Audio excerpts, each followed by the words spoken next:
I remember when it hit me the first time that the kind of rich person God was talking about was not the millionaire, but he was talking to me. That in God's way of understanding rich people, I fall squarely into that category, and so does almost everyone in this room. Do you know why we don't think we're rich? See, I know why. It's because of who we compare ourselves to. Sometimes I'll have kids that I coach in cross country. They'll come up to me and they'll go, Coach, I don't know. I'm just no good. I'm just not a good runner. I'm so slow.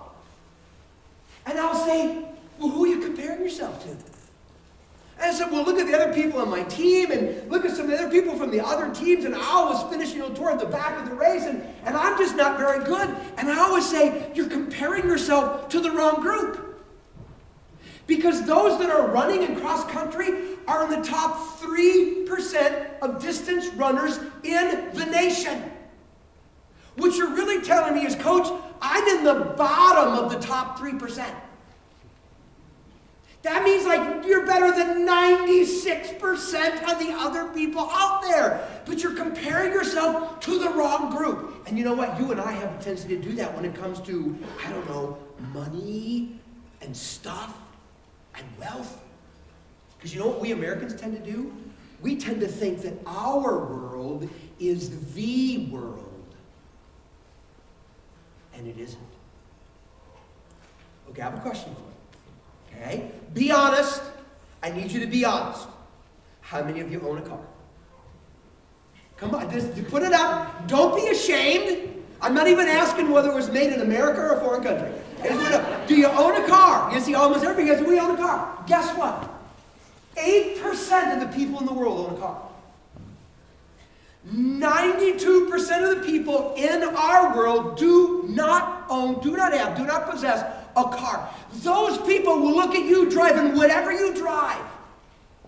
If you're like me, you're driving a 1999 Oldsmobile Intrigue with 160,000 miles on it. 92% of the people in our world would look at me, would look at us and go, man, it must be nice. Nah. You see, for the rest of the world, we're the commercial.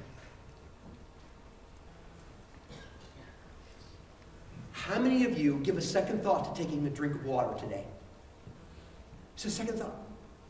Right, get a drink of water. Well, I don't even think about it. What do you do? I go to the faucet or the refrigerator and I get water. Maybe I just open the bottle of it and I drink away. Right? We don't even give it a second thought. 1 billion people in our world today have no access to clean drinking water. They look at you and I opening a bottle of water or going and getting water from our kitchen tap and they go, man, it must be nice. Wow. Wish I was one of the haves rather than the have-nots.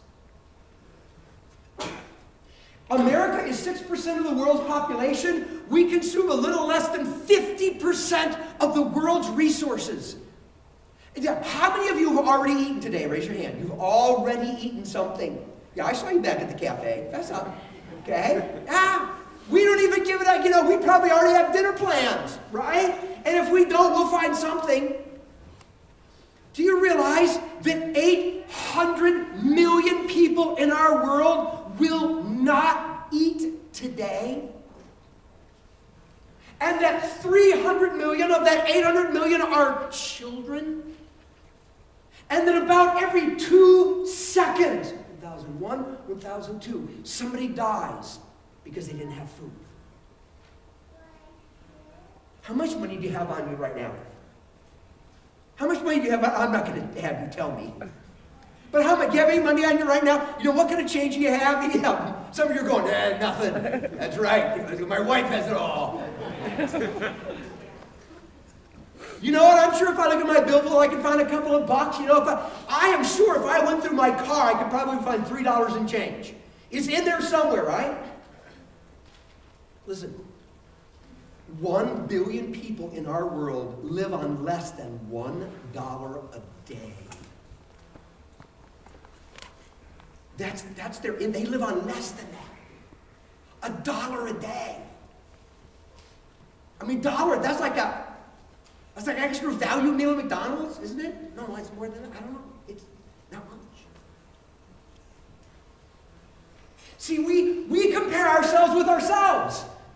And there's already somebody down the street in the other neighborhood that we know that's got so much more than we have. And so we look at ourselves and go, well, I'm kind of middle class. Maybe I'm lower middle class. Maybe I'm even in the poor category. But in America, if you're in the poor category, you still have it better off than 92% of the people in the world. We're rich. I remember I was sitting in my living room in Richland Center, Wisconsin, about 20 years ago. And I was pastoring a small church in southwestern Wisconsin, and we had brought a missionary, actually he was a national missionary from the Philippines, in, and he'd spoken in our church, and he was staying at our house, and we were just interacting one evening over a meal. And we were talking about life in the Philippines. And he was talking about what they did to try to build buildings they could have church in, and the kind of places where their people lived. And then I remember he looked around at the living room of my home. I lived at the time in a 3-bedroom, manufactured home that was basically designed to look like a commercial for the late 60s. It had avocado green and orange shag rugs, and it had an orange countertop, and it was a very small 3-bedroom home. I had 5 kids. And this little prefab home was when you shut the front door, the whole house would shake. And I can remember there were times it's like, oh man, with all these kids and as active as the ones we have are, we have got to get a place fit for them to live. So I'm sitting there with Arnold Tangoob, his name, and he looked around my living room, looking around at my house, and he made this statement. He said, in my country, only millionaires have homes like this.